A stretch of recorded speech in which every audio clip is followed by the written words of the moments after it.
In our industry, I feel like everything is an under-recognized challenge. For 50, 60 years, mental health was, sort of pushed down, swept under the rug. Creating, constantly being creative is so much on an individual. Our community is nomadic and they're moving, and it's really hard to have consistent care if you have to have a clinician who is licensed in the area where you live, but you don't really live there. We also see a lot of folks still contributing to the stigma. It can be really hard to feel like I can speak up about my mental health and maintain my job. One of the biggest things is building a preventative model into the daily work that we do. And a real focused effort around trying to help mitigate those risks and problems and the things that come from that. I think it's just giving people the confidence that this human's life matters, and maybe that conversation will save them from a crisis situation. The willingness to be vulnerable as a culture and to look each other in the eye as humans and not just as whatever our role is in the industry. We could do a lot of good by talking about it and being really open about that's at all levels of work. There's no reason to do any of this alone. We're here to serve.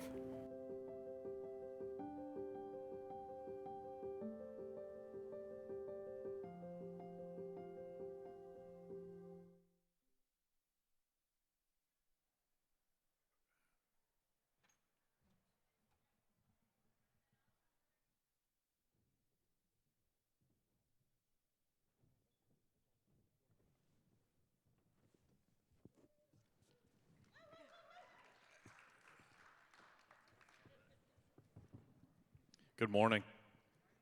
Morning, everybody. How's it going? Hi. All right. So, thank you for coming out early to talk about data. Always a fun thing to talk about early in the morning.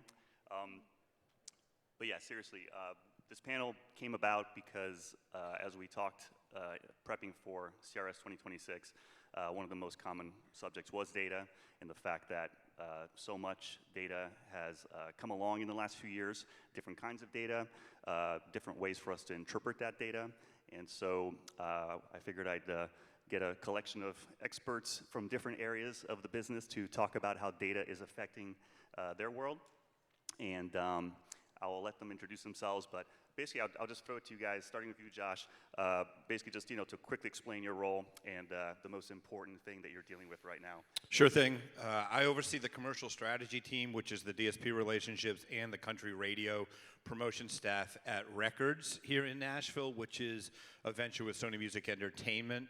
And the most important thing that we do is make sure we deliver hit music. It's the old adage that promotion staffs get way too much blame and way too much credit for hit records. The reality is I can't make a bad record work, and I certainly don't get in the way of a great record making its way to the top of the charts. So for us, the most important thing we do is make sure we're delivering the right music to our partners, being country radio and the DSP relationships. Hi, I'm Lindsay. I'm at WME and I sit between our digital departments and our music department. The most important part of my job as it relates to this panel is data and analytics and our use of those to help our booking agents book better and smarter, to be able to put our artists in the best slots possible, make the most money. My job has really evolved over the years as this becomes more and more important to what we do, and as buyers and promoters catch on to it as well. Hi, my name's Chaz. I work for a company called Chartmetric. We're often called a data company, but we think of ourselves as a data integration company.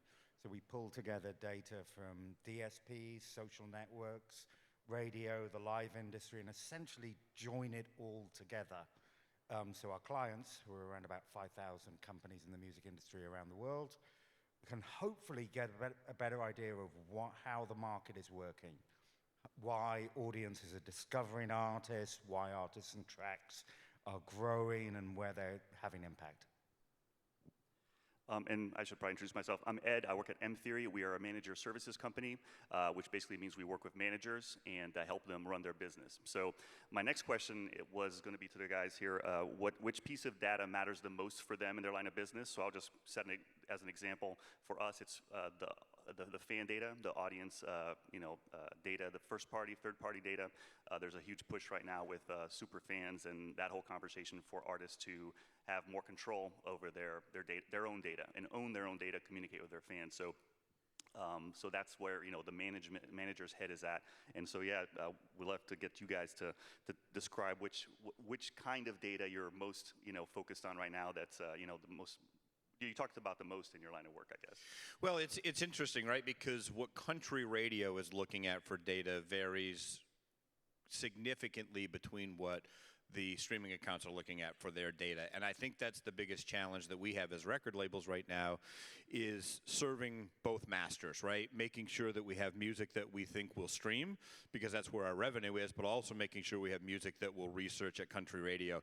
It's no secret that country radio still largely lives and dies by what their research is telling them, especially for records in a medium and a heavy rotation. So for us, from the label side of things, it is still imperative to have records that will research for us, because our goal is always a #1 record or a top 10 record or top 5 record or whatever that goal is, but it's very difficult to do if you don't have the research.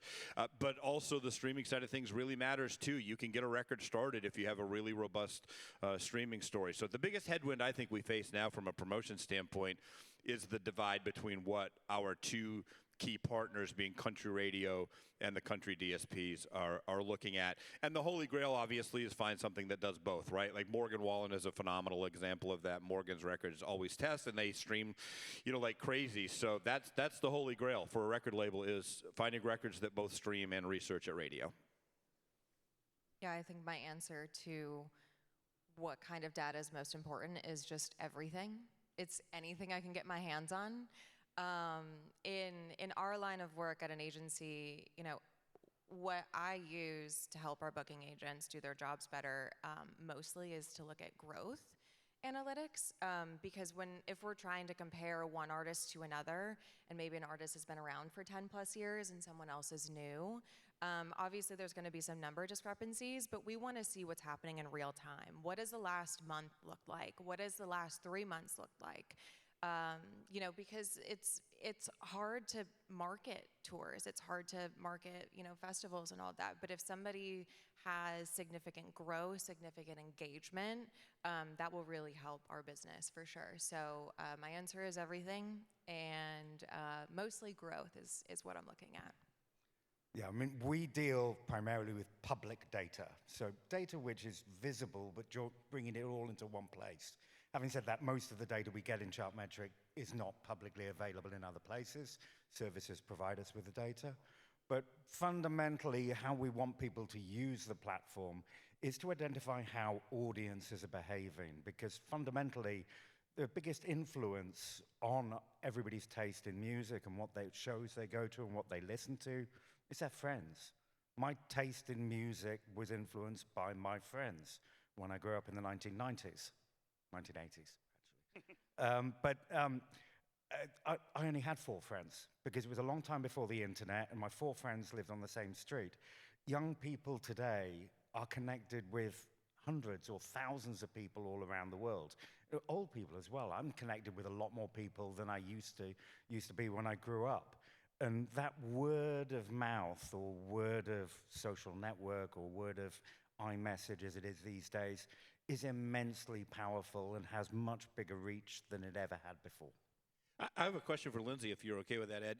To what extent are you looking at either country radio charts and or consumption charts? Do you look at them regularly? Of course, we look at how the charts compare to the radio charts, how they compare to streaming charts, and how that compares to other numbers as well. And do you see a correlation typically with audience growth that shows, as songs are rising up both of those charts, are you seeing it on the live side consistently? Is there a correlation? I mean, it's a little bit more difficult to correlate that because of the timing of things. Like, for example, if you're booking a festival, sometimes they book out a year in advance, so some of those things are a little bit difficult to look at the same time. The answer is yes, but I will say it's a little bit more difficult to make a direct correlation. Jazz, you said something interesting about how fans are basically getting recommendations from their friends and using social media to learn. One of the things we talked about when we were getting ready for the panel was how the music discovery process has changed. How radio used to be maybe the primary way for people to discover new music, and over the last few years with social media, with streaming, that's obviously pivoted. Not, you know, radio still can do what it can do, but these other platforms are there too. And so at one point, you know, you had mentioned in our prep how you guys did some interesting research about country music versus other genres, and I don't know if you can dig into that a little bit. The controversial research. The controversial, oh, even better. So, where to begin here? Country has many unique features. I mean, that's quite a trite statement. Every single genre has unique features. But country, and country radio in particular, has local impact. You know, because country radio is mainly concentrated in the US, and in the US, radio stations can still be very, very local. That's not the case in other parts of the world. I live in the UK, and basically all broadcasters are national and have to reflect the nation as a whole. Country and any radio in the US has tremendous local impact, which makes it unique. We did some research last year to look at how different genres had performed over the past 5 years, comparing 2020 to 2025. So just before the pandemic to last year.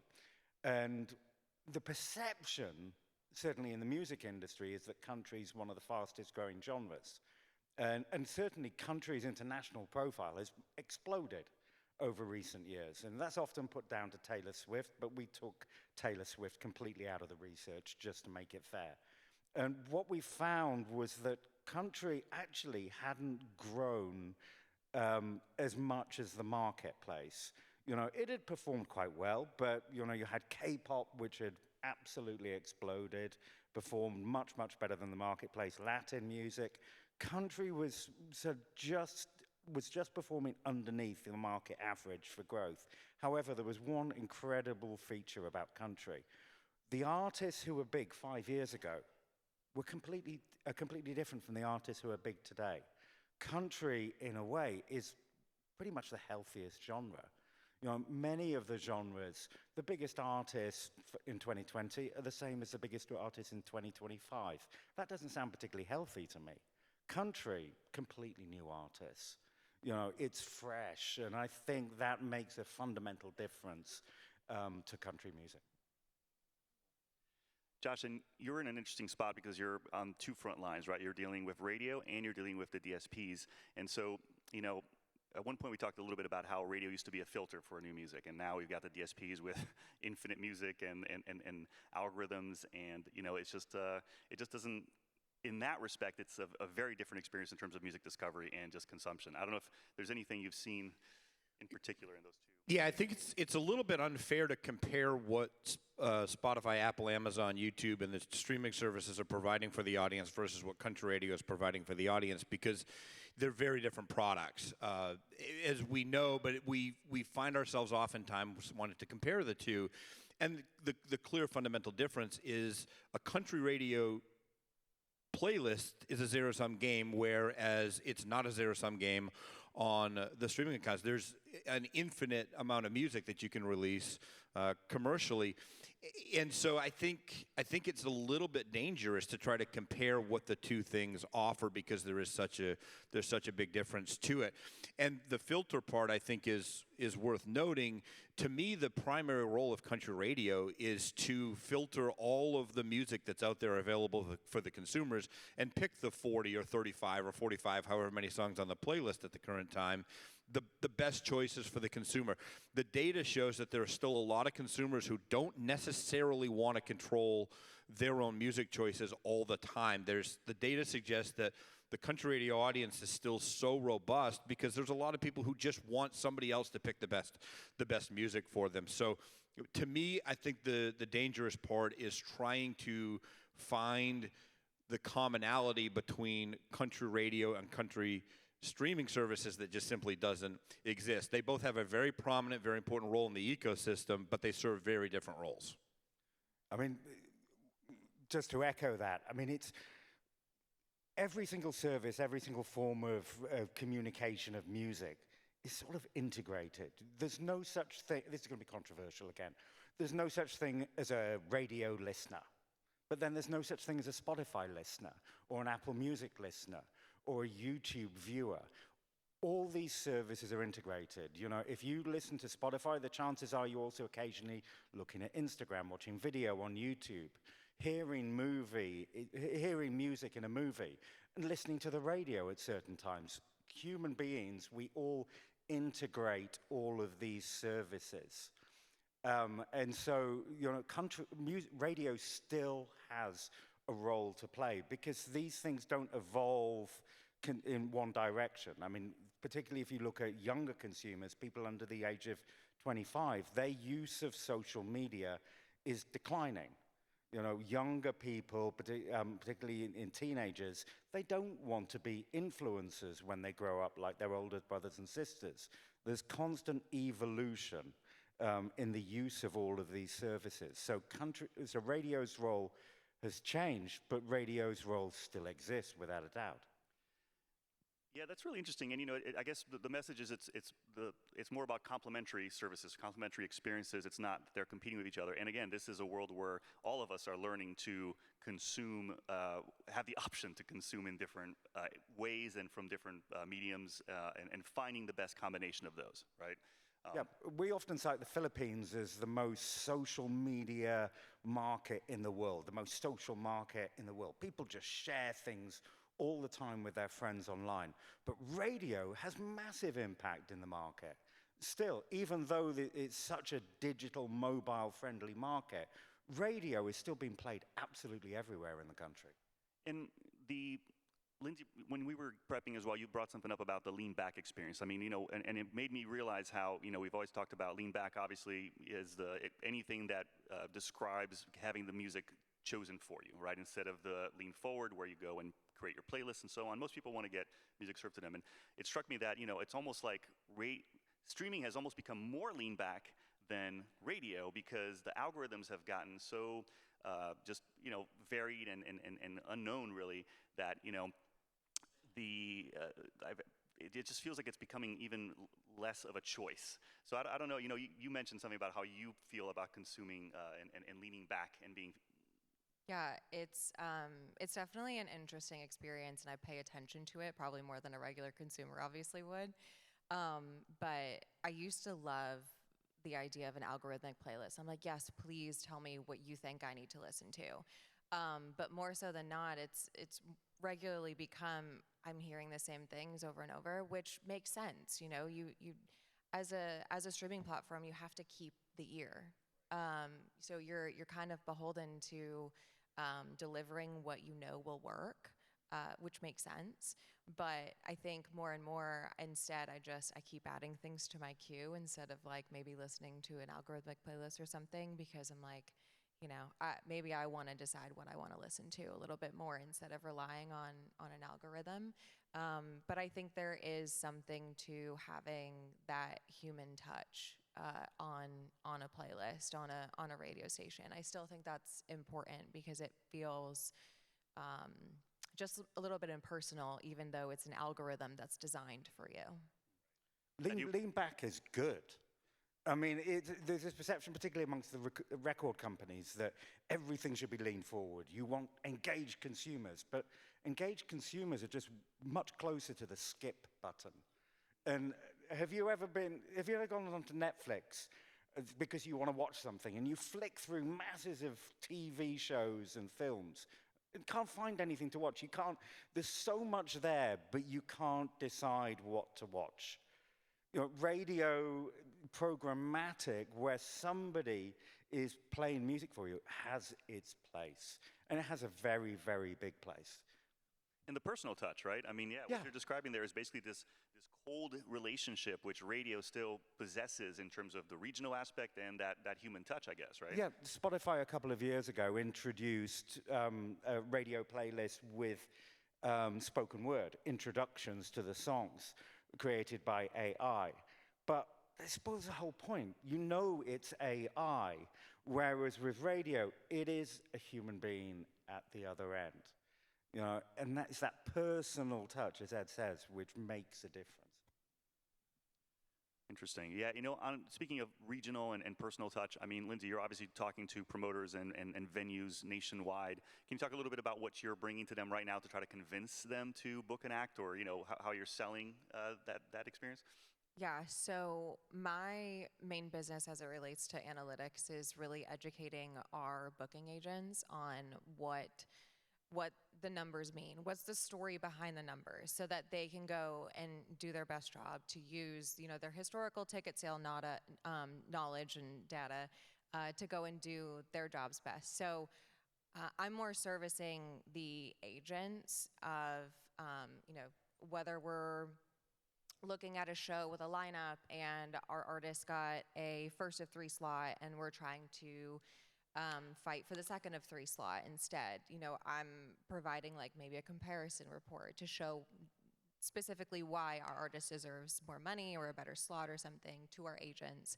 So my job is to service our agents, who will then in turn service our clients. So I'm really like day in and day out describing what certain numbers mean. I hate when it's a little harsh, but I hate when there's people that just say, well, I don't want to book your artist because they don't have 1 million Spotify monthly listeners. And I'm like, okay, well, what does that actually mean? Let's look at the trends over time. That's why I say that all data is important, because you can't just look at one number. Because to Chaz's point, there's not such a thing as like a Spotify listener. You can't look at an artist and say, because of this specific number on this specific platform is why I don't think that they're worth it. You have to look at everything. Yeah, everything is, I think, one of the key words, right? I mean, it's become so broad, and the data points are so diverse that, we see this on the management side too, where, when we're trying to convince certain partners that, there's a reason for a show, or for, when we want to put out the record, all the things that we have to do in terms of, working with the manager and the artist to build a campaign. It does feel like the data set has become so broad and so unpredictable that you do have these discrepancies of, like you said earlier, well, we're selling the tickets now, the song is going to radio 6 months later, or, some other parameter like that. I don't know if you guys have any other thoughts about, Chaz, what data may be coming next, and what, where we're going with all this, or what you guys are seeing in terms of coming trends?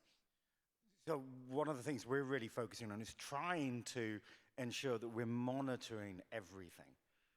We monitor, if you imagine sort of like the music world, or how consumers engage with music as a big circle.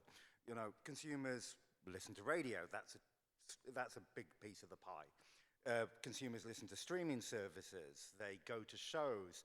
So, there's lots of different ways in which people consume music. There's little bits which we're really trying to focus on in the future. Music played in shopping malls, music played in restaurants. We experience music in lots of places, so we're trying to ensure that we monitor absolutely everything. There's, video games we've been adding over recent years, because TV, so sync is hugely powerful. So it's trying to reflect the overall how consumers engage with music. In a sense, I mean, just to what Lindsay was saying, big numbers can be bad. Big numbers can be bad if the other numbers aren't big as well. And we're human beings. We get distracted by one individual thing happening. If it's happening in a really big way, we get distracted. If you see something big happening in one place, is it happening in other places as well? Is that being reflected? So, yeah. As far as radio goes, we don't need to get too deep in it in this panel, because there was a panel specifically about it last night, the DTS Auto Stage stuff. If you weren't at the panel last night, I would suggest that you go watch the clip on YouTube, the CRS YouTube page when it becomes available. But that is a pretty significant game changer for country radio, I think. I've been around country radio since the 90s, and the one constant theme from 30 years ago until now is how frustrated radio can become with how they're rated. And so if there is the disruption that changes how radio stations are rated, it could be a really significant piece of the puzzle for them. But we won't dive too deep into it now because it was a full-blown panel on it last night, so I'd suggest you go watch it if you didn't see it. Yeah, I was at that panel, actually, really interesting. Thanks for the heads up on that one, Josh. Cool.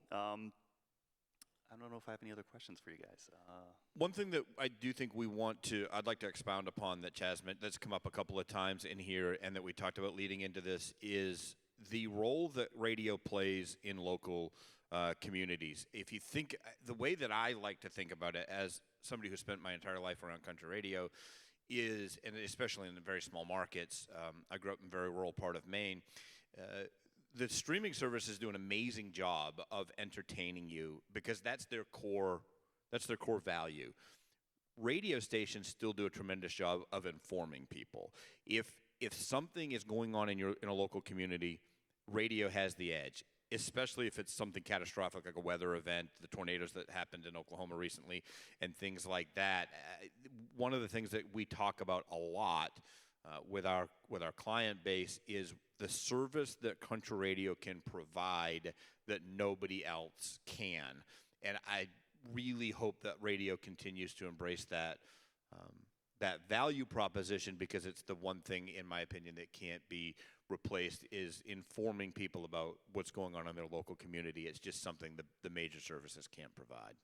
Yeah, I mean, totally agree. I mean, as I said earlier on, it's country radio and radio in the US in general, it's incredibly local, and that can be very, very positive, because the DSPs and social networks, we might think that technology is getting better and they'll be able to deliver unique music to each individual person based on their location. But actually, that type of technology is actually moving backwards for reasons of the way the internet is structured and also legislation for that matter as well. Radio has this unique ability to service a small local community.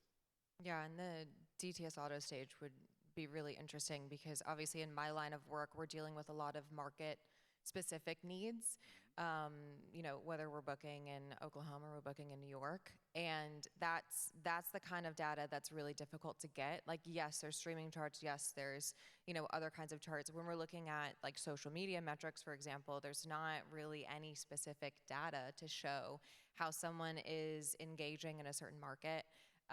Yes, there are platforms out there that will give you a good idea of where someone's fans are, but really that's just like based off of like photo and text publicly available data of like a platform saying, we took a look at your public audience and it seems like they're mostly female and they mostly live in, New York. And you're like, okay, what does that mean? So a point that you mentioned earlier that, that's really important in your line of work is first party fan data. And to answer the question of where we see data going is I definitely think that more people are going to get on board with gathering and utilizing their first-party fan data, email addresses, phone numbers, zip codes, purchasing history, shows that they go to see. I think that that's where we are going. People are already using individual platforms, whether it's like your community, your Laylo, your set.live, whatever it is, to gather it. But I think being able to like harness it and like use it all to essentially make a chart metric. But for first party fan data that's where I see it going.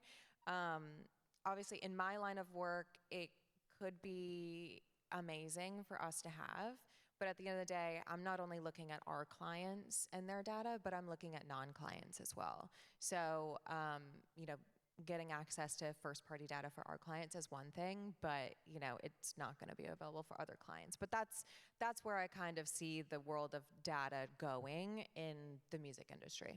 That's a great point. It was actually something we talked about when we first started talking about this panel in general, was having reached the big everything, now condensing back to smaller communities, right? And so, yeah, we joke often about how email is the communication tool that refuses to die because, it's been around it's an old communication system at this point.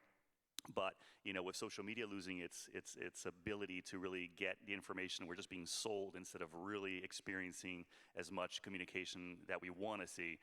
Also, the DSPs becoming so saturated with music, we're definitely seeing that shift for people wanting the smaller communities, and that's definitely, I think, something radio can latch onto between the local aspect, the trust aspect. There's so much misinformation right now, as we know, with AI and everything that's starting to, where that's coming into the industry.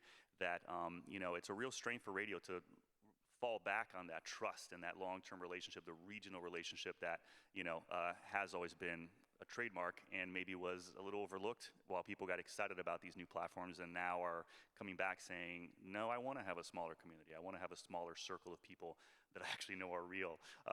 AI, I don't know if that's something that you guys have any thoughts about, where it might come in, where radio's mindset is on that, if it's ready to try a little bit of that, if it's a slippery slope. All of the above. Yeah. I love the position that country radio is taking right now, making a lot of noise in positioning statements and legal IDs and that kind of thing about how it's real human beings. To me, just as a regular consumer, setting my professional life aside for just a second, AI scares me more than just about anything. It's very terrifying to me because you just don't know what's right and what's wrong and what's real and what's not real. And I love the position that radio is taking where they're addressing it head on about how the DJs that are on the air in between their songs still are human beings, and most of them live in their local community. So I think it's a real opportunity for radio to make a bunch of noise about how real and authentic they still are, because it feels to me like that's what the world is looking for right now. Yeah, I think, Lindsay, go ahead. I was just going to say, one of the most important, but probably overused, but still very important words these days is authenticity. That you just mentioned, whether it's authenticity of data, authenticity of an artist, authenticity of whatever. So AI is very scary. I personally use it as a tool, but I can definitely see for our artists, it's kind of scary for them. So many are dealing with like imposters and people like scamming and all of that. So we're doing our best to provide protections against misuse for sure. As it pertains to data, though, it could skew a lot of things. The sheer ability for people to just create bot accounts is just increasingly getting more and more so. That can skew all of our numbers, and not just one area, like Chaz mentioned earlier, that if you have big numbers in one spot but not in others, then that's obviously a red flag. But what happens when there's a whole army out there of AI bots or whatever that skew the numbers in every place for somebody? So you're saying it's not too early for radio to worry about manipulation from the AI side as well? Probably not. I think that that's still important. The human touch, being able to reach your fans directly. That's why you see email is still king. It's why people still want text messages. It's why you see companies getting into push notifications. Instagram with broadcast channels, like the direct to fan relationship is increasingly important. Yeah, Lindsay said an important word, authenticity. And that's, human beings need authenticity. We all want it. We're all using AI without knowing it a lot of the time these days. But AI can do lots of different things, some of which we'll find useful, some of which we don't like. And, but I remember when I started working at a big record company about a decade ago, the CEO told me, don't forget, we don't market music, we market artists. And that's really important, because that is what is important to consumers, the artist. AI can't be an artist. AI can't do the random crazy things that artists do, like fall out of a nightclub at 4 o'clock in the morning, or go out with a different NFL star every week. These sort of things, these crazy random things which artists do, these are the reasons why we love following musicians. And the authenticity word is funny, insofar as it varies by generation, right? And so if anything, the challenge is finding what's authentic for each generation. I think that's also part of the challenge of where we are now, where people are consuming in different places and combinations of places. At M Theory, we have a group called Z Theory, which is basically our Gen Z employees. We let them kind of have just go crazy and have their own sessions and come back to us to keep us apprised of what they're thinking, and yet their sense of authenticity is completely different from my as a Gen Xer, and we're getting to the point already where I'm starting to challenge them to think about Gen Alpha and what's going to be authentic for them. And we really are at that balancing point now where Gen Z is about to give way to Gen Alpha. Gen Z is going to start having to work for Gen Alpha if they're going to work in this industry and serve that customer. So I think that definition of authenticity is definitely very fluid. And one other thing I thought I'd bring up, we were talking about the consumer data and the importance of email and whatnot. One of the not to get into the Live Nation lawsuit and what they're dealing with over there, but maybe one of the less publicized pieces of the settlement, which I guess is not a settlement because it's still being argued over, but that came out last week, is that they are now being basically forced to share consumer data. And as you guys know, that's not been something that has been easy for artists or anybody to get from Ticketmaster or from Live Nation before, unless you're a superstar and you can negotiate it. Well, now it's in the settlement, and wherever that lands, that'll probably be something. And so for us on the management side, that's a major push right now, is not only to start demanding that data so we can own those emails and be more on top of our first party data, and more importantly, having our own privacy policies. The privacy policy is the legal language that actually says who owns the data. And in previous years, artists, managers were too quick to just give that away to labels, to e-commerce companies, really to anybody. They just didn't, they weren't paying attention to how important that fan data was. We could rely on the other channels like radio, that we communicated to the consumer through, and just weren't appreciating that. So that's a major push for artists and managers in this year. And frankly, I think there'll be certainly opportunities for radio and artists to work together in that respect as well, in terms of if the artists can control their data, they can share their data with the partners and use that to promote shows on a regional basis, work with promotions with the radio stations regionally, and just be a little more capable of creating those campaigns and those marketing opportunities for their artists with radio and other partners. So I think that's going to be a big change in the next few years too. I still remember that day. It was like 2 years ago that Instagram went down for like 8 hours. And so many people freaked out. They're like, how am I going to announce my tour? I have a tour announced today. I can't reach my fans. So I think that was kind of the moment that really sparked a lot of this, of how important it actually is to have a handle over your own data. Whether you're an artist, you're a business, you're a radio station, whatever it is, because being reliant on social media platforms, like if some go away, then how are you going to reach your fans? How are you going to reach your listeners? So that's, it all goes back to like everything's important to look at, because you just have to. No, and you're right. None of these platforms are indestructible, right? Remember, there was a day when MySpace was king, and then Facebook was king, and then TikTok was king, and it's just a matter of time before something else is the next. Gen Alpha will have its TikTok. I just don't know what it is yet. But. Yeah, fan data. Some record companies seem to think fan data is the future at the moment. And fan data definitely has a role. Anybody who doesn't know how to contact their fans has a problem. It's a real advantage, but fan data decays. I built my first email database of our clients when I ran nightclubs I think we set up an email list in 1995, because we suddenly realized that the people who spent the most money at the bar in the nightclub had professional jobs, and they had these things called email addresses, and they thought it was so cool that they had an email address. They were happy to give you their email address on a form, and we collected those email addresses, and we sent them emails with offers to bring friends to the club, so to grow the audience. But if you're just collecting email addresses just to sell the same people a product all the time, then it's going to decay, because the decay on email addresses and fan data used to be 3 years. The decay is now 6 months. The half-life is now 6 months, because people change jobs. People won't give you their correct address. And it only helps you to sell to the same people over and over again. So there is always going to be a need to reach new people, whether that's through social networks, DSPs, or radio. Yeah, 100%. And I think, it's one thing to start gathering this data, gathering the email addresses, gathering the zip codes, whatever, but being able to constantly refresh, but like being able to compare where you're getting this data from. That's why like companies like OpenStage or like Rivet or something, that actually like combine the data and have the ability to rank certain people based off of their engagements that they have. I think that is like the next step. Like the first step is probably gathering, and then the next step is like, okay, well now how do we use this?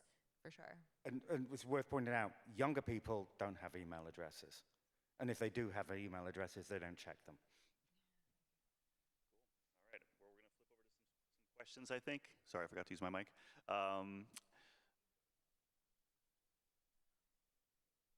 Nope. Oh, there we go. You guys can see the text screen up there if you do want to send in, but we do have time for a few. I will kick this one to Josh. We hear so much about streaming's impact on radio. What about vice versa? What do we see, or what did you see with Ty over the months of growth? Did streams rebound? It's a great question. The challenge there is timelines because, so like Ends of the Earth, which is the current Time Myers single, is currently top 10 at country radio, but has been out for almost commercially available for almost 2 years. And so a lot of times what happens is the song will run its course on the editorial curated playlists on the account level and then plateau. But what we do see happen when you reach critical mass at country radio is the stream count sort of plateau and become very consistent. And it's really helpful for record companies because it's very predictive about what the revenue is going to be. So whereas you don't necessarily oftentimes see a colossal spike in streams when you hit the critical mass, but what it does do is raise the floor.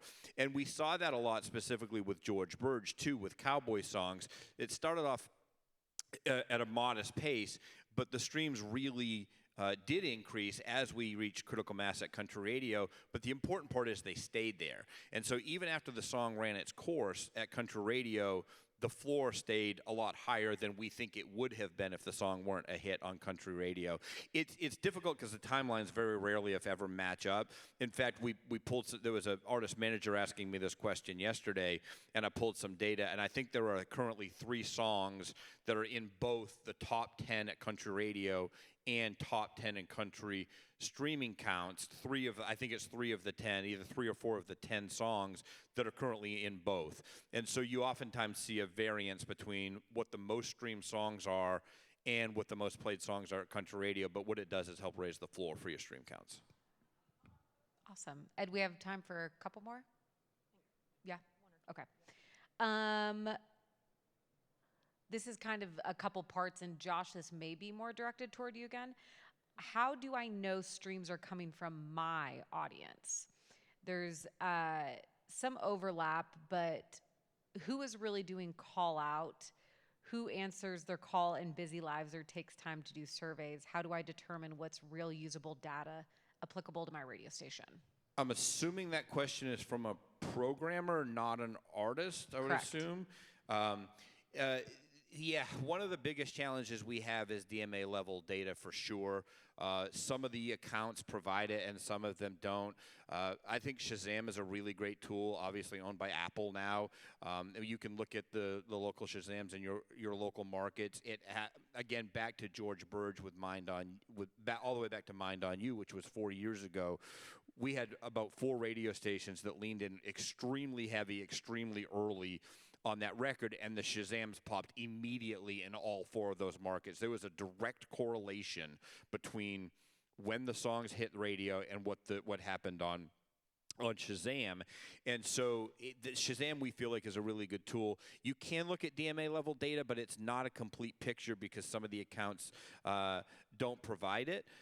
So it would be really handy for promotion staff, but also for a radio station as well, if you had the complete DMA level data. It's unfortunately just not available. So we rely very heavily on Shazam, and then obviously social media too. A lot of times we see a social media pop in those particular markets when a song gets to critical mass on the air. Yeah, and I'll just add that it's not a tool that I think radio's using, but one data partner that we've used in the last few years is called CoBrand.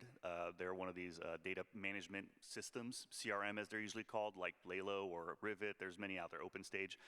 And one of the things that they're able to do for us is we can monitor TikTok activity. And so that's been something that's been very helpful to be able to identify a slight viral activity in different markets and ascribe them to those markets so we know that they're legit and make decisions based on that, both in terms of just amplifying the songs in general, but I could see that that kind of data, however it comes to radio, being one way to kind of solve the question is this really someone in my audience regionally? Yeah, I was just going to say, there's something we often, when DSPs use Chartmetric, they're not looking at what is happening on their own platform because they know perfectly well what is happening on their own platform. They're looking at what's happening as a result on other platforms. It's one thing music being played or music being consumed. Does it engage people? Do they then do something as a result of it?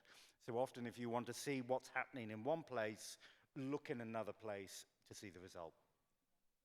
One other piece of this that I think is important is that over decades of working with radio stations from the label side of things, one of the things that we hear a lot is, like, we can say, oh, look at what's happening in, I'm going to make up cities, but look what's happening in Houston on this record or Dallas on this record, and you hear people say, I don't care what's going on in that market, I only care what's going on in my local market. Well, if that's the case, then don't look at the chart, because the chart is representative of what's going on in other markets. And I think the same analogy can be done from a streaming standpoint. The theory is, if a record is streaming like crazy nationally, it's probably going to stream well in your local market as well. Now, there are certainly examples where that's not the case and regional hits and that kind of thing, but it's the same sort of concept. If you're looking at a national airplay chart to impact what you're playing on the radio, you should also look at a national streaming chart to dictate what you're going to play on the radio.